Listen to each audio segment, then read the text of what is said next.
ये टाइगर मछली के चक्कर में पानी में छलांग लगा देता है, लेकिन इसके हाथ एक भी मछली नहीं आती। दूसरी तरफ एक लड़का ये सब देखकर हंस रहा था, लेकिन वो टाइगर इसी लड़के की तरफ आ रहा था। लड़का ये सब देखकर डर जाता है और अपनी नाव की तरफ जाने लगता है। टाइगर लड़के के नजदीक पहुंचता, उससे पहले लड़का नाव में चढ़ जाता है और अपने उस पानी के ढांचे को भी ऊपर खींचने लगता है, लेकिन टाइगर ने ढांचे को पकड़ रखा था। लड़का केवल अपना बचाव देख रहा था, लेकिन टाइगर को एक सहारे की जरूरत थी। टाइगर पानी में घूम रहा था, वो नाव के ऊपर जाना चाहता था। लड़का उसे डांट लगाता है। टाइगर की आंखों में मासूमियत झलक रही थी। हर कोई एक जिंदगी पाने के लिए अपना बचाव करता है। लड़का टाइगर की कोई मदद नहीं करने वाला था, क्योंकि इसे भी अपना बचाव करना था। धीरे धीरे रात हो जाता है। टाइगर ने अभी नाव को पकड़ रखा था। लड़के को ये सब देखकर तरस आ गया था। लड़का एक फट्टे को लटकाकर अपने ढांचे में चला जाता है। टाइगर ढांचे को पकड़कर नाव के ऊपर चढ़ गया था। टाइगर को थोड़ी राहत महसूस होती है। अगली सुबह लड़का ढांचे पर बैठा था, जिसे जोरों की भूख लगी थी। मुख मिटाने के लिए एक मछली का शिकार करता है। मछली काफी बड़ी थी। मछली खुद का बचाव करने के लिए तड़प रही थी। लड़का अपनी भूख मिटाने के लिए तड़पती मछली को शांत कर देता है, लेकिन लड़के को दुख होता है कि उसने किसी की जान ली है। अब लड़का अपनी भूख मिटाने के लिए एक बड़ी मछली को पकड़ लेता है। मछली अपनी जान बचाने के लिए तड़प रही थी। लड़का तड़पती मछली को शांत कर देता है, लेकिन लड़के को दुख था कि उसने किसी की जान ली है। वो ऊपर वाले का शुक्रिया करता है। फिर लड़का नाव के पास जाता है और उस मछली को नाव में फेंक कर टाइगर को बाहर बुलाता है। कई दिन से भूखा टाइगर अपनी भूख मिटाता है। लड़के में एक दया थी, वो जानवरों के दर्द को पहचान सकता था। अब लड़का धीरे से नाव के ऊपर चढ़ता है और डंडे को उठाने की कोशिश कर रहा था। तभी टाइगर बाहर आ जाता है। लड़का बहुत ज्यादा डर गया था और लड़के के चेहरे पर एक मछली लगती है। लड़का मछली को उठाकर टाइगर की तरफ फेंकता है, लेकिन वो मछली उड़कर भाग जाती है। टाइगर को पछतावा होता है कि उसके हाथ से एक मछली निकल गई, लेकिन इनके लिए कुछ बड़ा होने वाला था। अचानक यहाँ एक मछलियों का तूफान आता है। सभी मछलियाँ उड़ने वाली थी। ये नजारा देखने में बेहद कमाल का लग रहा था। नाव में बहुत सारी मछलियाँ हो चुकी थी, लेकिन लड़के को टाइगर से खुद का बचाव भी करना था। वो टाइगर को डराते हुए एक बड़ी मछली अपने लिए उठाता है और उस मछली को खाकर अपनी भूख मिटाता है। लेकिन अब लड़का ठान लेता है कि उस खूंखार टाइगर को ट्रेंड करेगा, उसे एक समझदार जानवर बनाएगा, जिससे दोनों इस नाव पर आसानी से सफर कर सके।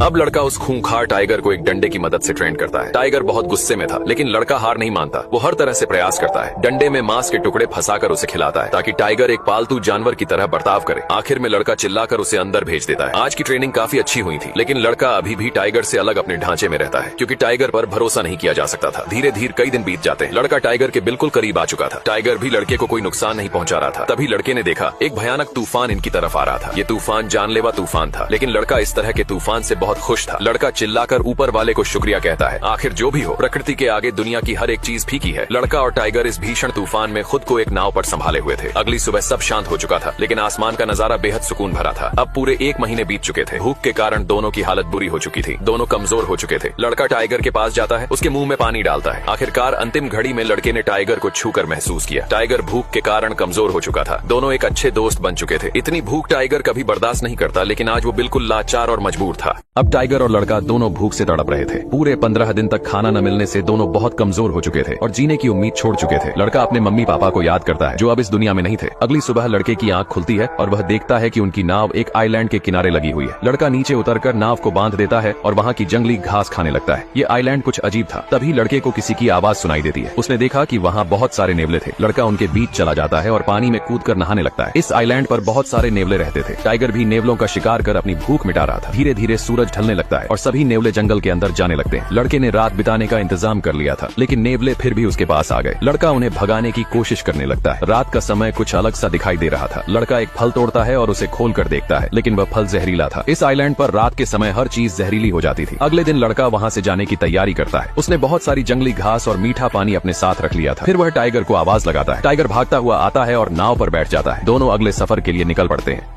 अगले दिन लड़का यहाँ से जाने की तैयारी करता है। उसने नाव में बहुत सारी जंगली सब्जियां और पीने के लिए पानी भर लिया था। वह चिल्लाकर टाइगर को बुलाता है। टाइगर भागकर आता है और नाव पर बैठ जाता है। दोनों अगले सफर के लिए निकल पड़ते हैं। कई दिनों बाद वे समुद्र के किनारे पहुंचते हैं। लड़का रस्सी पकड़कर नाव को खींच रहा था, लेकिन उसमें अब जरा भी जोर नहीं बचा था। वह समुद्र के किनारे गिर जाता है। ये सफर काफी कठिनाइयों से भरा था। टाइगर नाव से नीचे उतरता है, लेकिन वह इतना कमजोर हो चुका था कि उसे चला भी नहीं जा रहा था। धीरे धीरे टाइगर जंगल की ओर बढ़ने लगता है। लड़का उसे ही देख रहा था और यही सोच रहा था कि टाइगर उसे एक बार पीछे मुड़कर जरूर देखेगा, लेकिन टाइगर बिना पीछे देखे जंगल में चला जाता है। तभी कुछ लोग आते हैं और लड़के की मदद करते हैं। हालांकि लड़का बहुत रो रहा था। लड़के की जान तो बच गई थी, लेकिन उसे इस बात का गहरा दुख था कि टाइगर ने एक बार भी पीछे मुड़कर नहीं देखा। वह टाइगर जिसके साथ लड़के ने कई महीने कठिनाइयों में बिताए थे। दोनों ने मिलकर उस दर्द को सहा था। यह एक गहरी दोस्ती थी, लेकिन एक तरफा दोस्ती थी। चाहे दोस्ती हो या प्यार, अगर वह एक तरफा हो तो दोनों ही जहर के समान होते हैं। ये कहानी यहीं समाप्त होती है। आपको ये कहानी कैसी लगी जरूर बताइए।